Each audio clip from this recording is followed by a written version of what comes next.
Gli uomini tigre del Katai stanno finalmente arrivando su Total War Warhammer 3 in formato ufficiale, ma saranno in grado di tenere testa ai modelli e le statistiche della mod del team Progetto Q che troviamo già sullo Steam Workshop gratuitamente? Ben ritrovati, io sono Tiranno Matto in questo nuovo episodio della mia rubrica Showcase, oggi dedicato alla mod Tigerman of Cathay del team Progetto Q. Oggi mettiamo a confronto quel poco che sappiamo del DLC ufficiale con questa mod incredibile, per capire se i modder hanno fatto un lavoro migliore rispetto a quello che potenzialmente arriverà con il DLC ufficiale. Con la lore, le unità, le statistiche e gli edifici alla mano, vale la pena installarla? Scopriamolo insieme dritto al sodo. Nel blog post ufficiale la Creative Assembly sta promettendo Bashiva, un lord o lady leggendaria che sarà disponibile per la fazione del Katai con delle meccaniche e una campagna particolare. Inoltre avremo accesso a un eroe leggendario con arma antigrande, probabilmente un'alabarda. Avremo anche un lord antigrande con alabarda, sempre possiamo presumere, un nuovo eroe lancia magie, il Claw Speaker, e 3 nuove unità. Viene promessa alla fazione del Gran Katai l'accesso al sapere della vita, delle bestie e delle ombre, che al momento non sono presenti, ma saranno accessibili in maniera ristretta, alla modica cifra di 5 euro. Valuteremo in futuro, quando avremo più informazioni su queste meccaniche, i personaggi, le loro abilità e le loro statistiche, se ne varrà la pena, ma è sicuramente molto ridotto rispetto a quello che abbiamo già a disposizione gratis con la mod del team Progetto Q, il quale ha già asserito sia sul loro Discord sia nella pagina ufficiale che questa mod è solo una prefazione a un progetto più vasto che andrà a coprire tutto l'Ind, con più fazioni specificatamente costruite e pensate per l'Immortal Empire Expanded di Chaos Robbie. Prima di entrare nel dettaglio però, se pensate che alla Creative Assembly debbano imparare dai modders, lasciate un commento qui sotto con scritto Tigri subito, e non dimenticatevi di iscrivervi al canale e cliccare sulla campanellina, perché per esempio stasera alle 20:30 vi porterò in live questa mod con la SFO Grimhammer, perché sì, ci sono anche le submod per gli overhaul. Però magari siete ancora indecisi, non vi piace scaricare mod, non siete sicuri della qualità dei progetti che vengono presentati dalla community, e allora lasciamo che siano i fatti a parlare.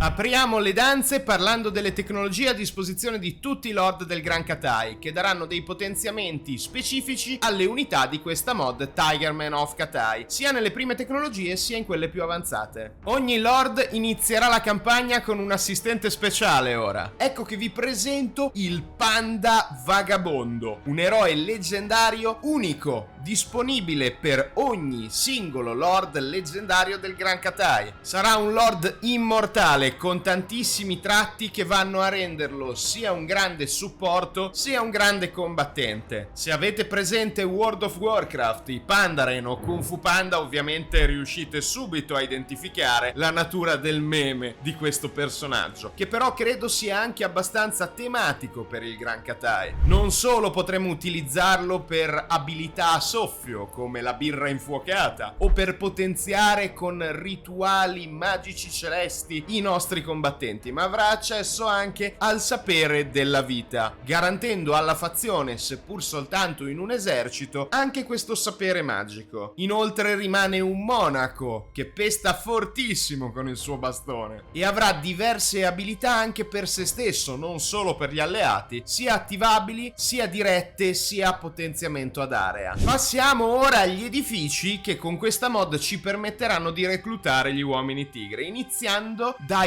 Tendua, che sono gli uomini tigre assassini manigoldi, e infatti l'edificio che dal livello 3 al livello 4 dell'insediamento potremo costruire ci darà sia introiti sia dei malus legati all'ordine pubblico, sbloccando al contempo l'eroe assassino delle tigri. Dunque passiamo agli avamposti delle tribù di uomini tigre, dove potremmo già dal livello 2 reclutare delle unità di base di questa sottofazione del Gran Katai. Non entriamo adesso nel dettaglio delle varie statistiche, vi presento le varie unità per grado del livello dell'edificio, che andrà non soltanto a sbloccare anche l'arruolamento dell'eroe avanguardia di Chandra, della divinità del fuoco, ma anche a darci dei potenziamenti in tutta la fazione per tutti gli uomini tigre, oltre che aumentare la capacità di reclutamento degli uomini tigre. Inoltre, nel villaggio degli uomini tigre avremo a disposizione un caposaldo che ci permetterà di reclutare gli uomini tigre berserker, che sono unità limitate molto forti di cui vi parlerò a breve. Non ci sono solo gli uomini tigre, ci sono anche gli uomini scimmia, gli uomini gorilla. Quest'unità da tiro lancerà delle granate, ma sarà anche molto pericolosa in corpo a corpo. La potremo reclutare dall'edificio di reclutamento delle unità da tiro del Katai. Iniziando a parlare delle statistiche delle unità di tutto il roster di questa mod degli uomini tigre, non posso che citarvi subito l'uomo elefante, che è un'unità mostruosa, veramente ben fatta, che proviene proprio dall'Ind.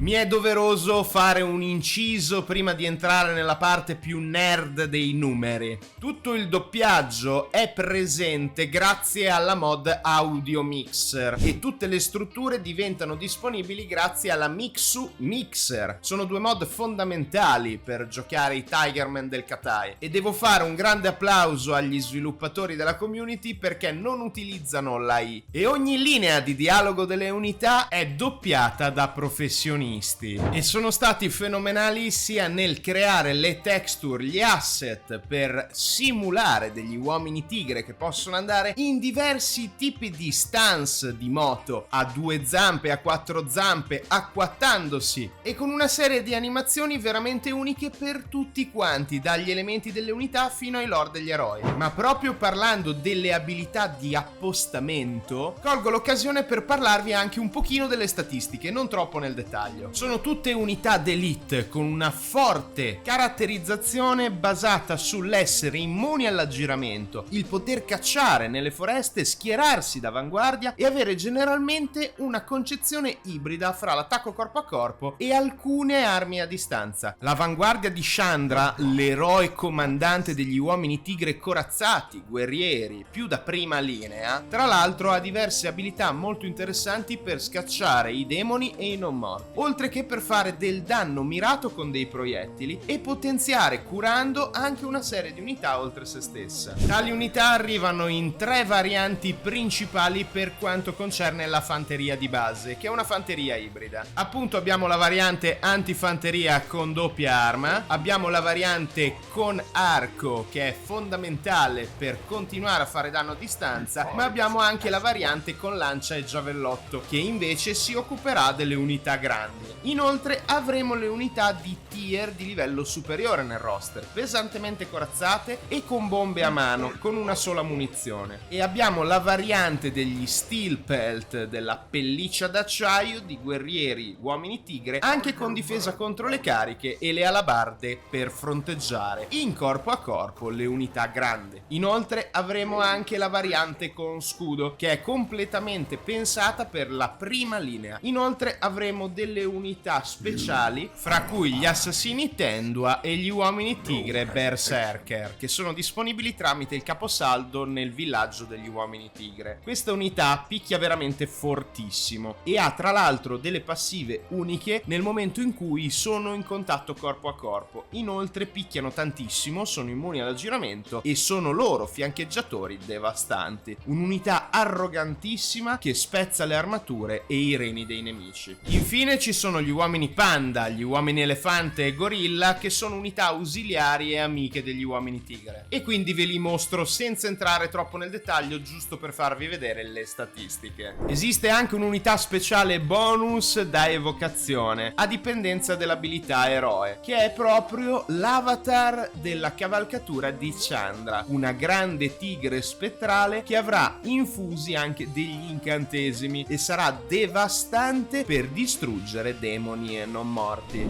Questa è stata la vetrina per la mod del team Progetto Q. Anche se è presto per un verdetto finale, io vi voglio fare questa domanda. Pensate che la Creative Assembly riuscirà a battere questa mod con il suo pacchetto a 5 euro? Sta a voi rispondere nei commenti. Spero di aver rispettato anche oggi il vostro tempo. Grazie per aver cliccato sul teschio del tiranno, e se siete incuriositi da questa mod ci vediamo con i primi turni di Zhao Ming, SFO Grimhammer e la Tigerman of Katei. Anche per oggi questo è quanto, Tirannomatto out e alla prossima.